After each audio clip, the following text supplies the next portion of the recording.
बच्चों, let's read this question out. The question is asking which of the following is selectively reabsorbed by blood capillaries during the process of excretion. यानी excretion process की वजह से, which is what, waste body जब आपके body से बाहर जाते हैं, स्क्रीट आउट होते हैं, that process is known as excretion. तो उसमें जो प्रोसेस होता है दैट इज सिलेक्टिवली रीअब्जॉर्प्शन.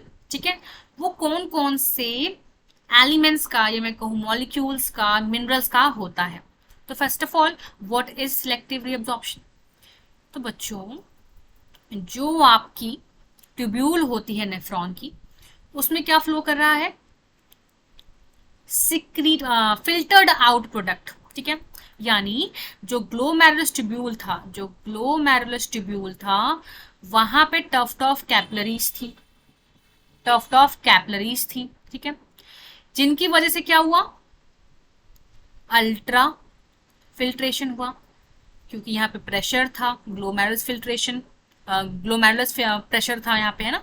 तो यहाँ पे क्या था, ग्लोमेरुलस प्रेशर था, क्योंकि यहाँ पे जो टफ्ट ऑफ कैपिलरीज हैं वो क्या है, इफरेंट एट्रियोल्स हैं, यानी कि वो नैरो होती हैं, प्रेशर इंक्रीज करता है.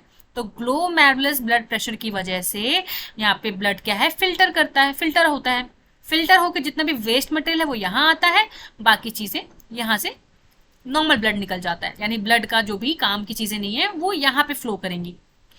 अब इस प्रोसेस के बाद क्या गारंटी है कि सिर्फ वेस्ट चीजें ही यहाँ पे आई हैं. हो सकता है कुछ काम की आ गई हो.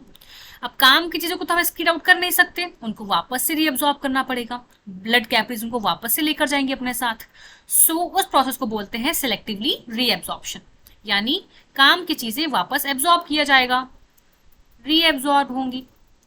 तो पूछ रहे हैं कि कौन कौन सी काम की चीजें हो सकती हैं, glucose, amino acid and water, या ऑल ऑफ देम अबव, है ना. तो तीनों ही काम की चीजें हैं, ये भी एंड ये भी, तीनों ही काम की चीजें हैं, यानी आपका ऑप्शन डी सही हो जाएगा, ऑल ऑफ दी अबव. ठीक है.